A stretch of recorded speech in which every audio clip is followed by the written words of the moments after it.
आजकल की भागदौड़ भरी जिंदगी में आध्यात्मिक रास्ते पर चलना ये अक्सर एक बहुत बड़ी पहेली जैसा लगता है ना। तो चलिए, आज इसी पहेली को थोड़ा सुलझाते हैं। एक ऐसे रास्ते को समझते हैं जो शायद हम सब के लिए बना है। अच्छा, जब हम आध्यात्म की बात करते हैं तो मन में क्या आता है? वही कठोर तपस्या, घने जंगलों में साधना, इंद्रियों पर एकदम लोहे जैसा कंट्रोल, है ना? और ये सब रास्ते इतने ऊंचे और मुश्किल लगते हैं कि हम तो भाई कोशिश करने की हिम्मत ही नहीं कर पाते।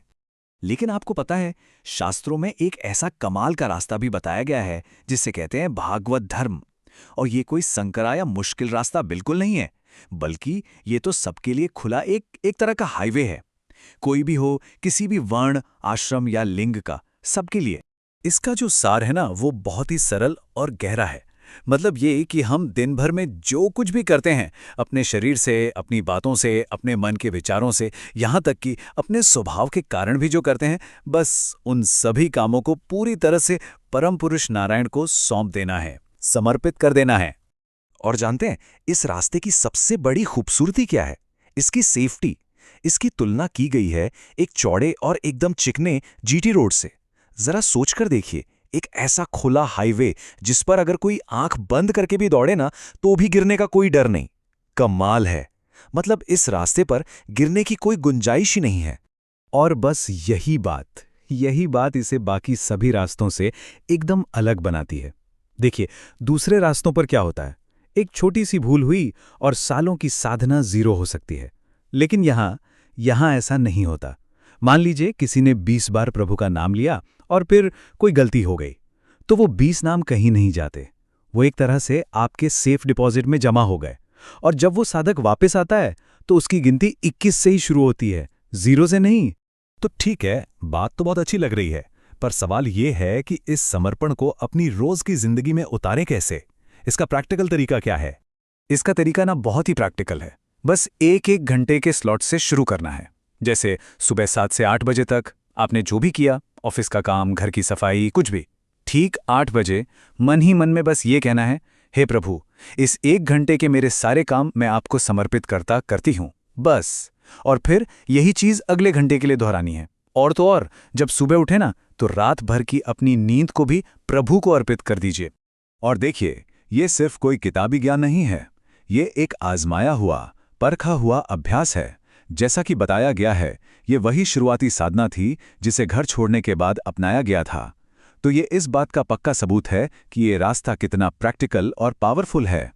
अच्छा, तो जब ये समर्पण का अभ्यास हमारी जिंदगी का हिस्सा बनने लगता है ना, तो इसके जो रिजल्ट्स हैं वो सिर्फ महसूस नहीं होते, बल्कि साफ साफ बाहर दिखाई भी देने लगते हैं।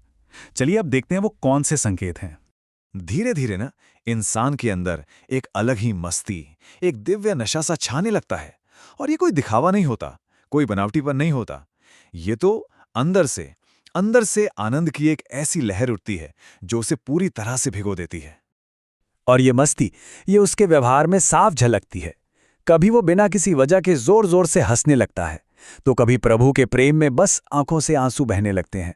कभी वो ऊंची आवाज में अपने भगवान को पुकारता है, तो कभी उनके नाम गाते गाते बस नाचने लगता है। लेकिन इन सबसे भी गहरा जो बदलाव आता है, वो आता है देखने के नजरिए में। पूरी की पूरी दृष्टि ही बदल जाती है। अब उसके लिए दुनिया और भगवान, ये दो अलग अलग चीजें नहीं रहती। उसकी नजर ऐसी हो जाती है कि वो जहां भी देखे, चाहे आसमान हो, हवा हो, पानी, पेड़, नदियां, इंसान, सब कुछ, हर एक चीज उसे अपने प्रभु का ही शरीर नजर आने लगती है। सब कुछ भगवान का ही रूप। इस बात को समझने के लिए ना, एक बहुत ही खूबसूरत उदाहरण दिया गया है, खाने का उदाहरण। सोचिए, जैसे ही हम खाने का एक निवाला मुंह में रखते हैं, तो 3 चीजें एक साथ होती हैं। हमें संतुष्टि मिलती है, शरीर को पोषण मिलता है और हमारी भूख मिटती है। तीनों एक साथ। ठीक वैसे ही जब कोई साधक अपना एक एक पल प्रभु को समर्पित करता है, तो उसे भी 3 फायदे एक साथ मिलते हैं। दुनिया से वैराग्य, भगवान के लिए प्यार और अपने असली स्वरूप का ज्ञान। सब कुछ एक साथ। तो जब साधक इस रास्ते पर इतना आगे बढ़ जाता है, तब भी मंजिल और उसके बीच एक आखिरी और सबसे मजबूत दीवार खड़ी रहती है। और वो दीवार है अहंकार। ये जो मैं का भाव है ना, यही वो आखिरी पर्दा है जो भगवान के पूरे अनुभव को रोके रखता है। जब तक ये मैं है, तब तक मिलन अधूरा है। अब सवाल ये है कि इस अहंकार को कोई साधना या कोई जप तप नहीं मिटा सकता, तो फिर ये टूटेगा कैसे? इसे तोड़ने के लिए एक बहुत खास शक्ति की जरूरत होती है। और बस यहीं पर एक सद्गुरु की सबसे अलग, सबसे अनोखी भूमिका सामने आती है। गुरु जो हैं, वो इस अहंकार पर सीधी चोट करते हैं और उनके तरीके हमारी समझ से, हमारे लॉजिक से बिल्कुल परे हो सकते हैं। जैसे मान लीजिए शाम के 4 बजे हैं और गुरु कह दें अभी दोपहर के 12 बजे हैं। अब शिष्य को अपनी घड़ी या आंखों पर नहीं, गुरु की बात पर यकीन करना होता है। गुरु कहेंगे खड़े हो जाओ, फिर कहेंगे बैठ जाओ।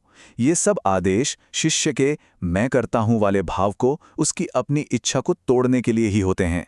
ये एक ऐसा काम है जो सच में किसी और तरीके से हो ही नहीं सकता। जैसा कि यहां पर जोर देकर कहा गया है, इस अहंकार का मर्दन केवल गुरु कृपा से होता है। ये तो बस गुरु की कृपा का हथौड़ा ही है जो इस सबसे कठोर चट्टान को तोड़ सकता है। तो आखिर में इस पूरी यात्रा का, इस सारे समर्पण और साधना का अंतिम लक्ष्य क्या है? हमें ये इंसान का जीवन मिला ही क्यों है? एक बात साफ समझनी होगी, ये जो हमें अनमोल मानव शरीर मिला है ना, ये सिर्फ दुनिया के छोटे मोटे सुख दुख भोगने और फिर एक दिन खत्म हो जाने के लिए नहीं है। इसका मकसद इससे कहीं ज्यादा बड़ा और महान है। इसका असली मकसद है इस शरीर से भगवत प्राप्ति की तपस्या करना, अपने मन को पूरी तरह से शुद्ध करना और उस अनंत, कभी न खत्म होने वाले दिव्य आनंद को पा लेना, जिसके लिए सच पूछिए तो हर आत्मा तरस रही है। तो सवाल अब ये है कि इस खूबसूरत रास्ते पर पहला कदम आज ही कैसे उठाया जाए। सोचिए, आज के दिन की ऐसी कौन सी एक छोटी सी चीज, एक छोटा सा काम या बस एक पल है जिसे आज अभी पूरी तरह से, पूरे दिल से, समर्पण भाव के साथ अर्पण किया जा सकता है।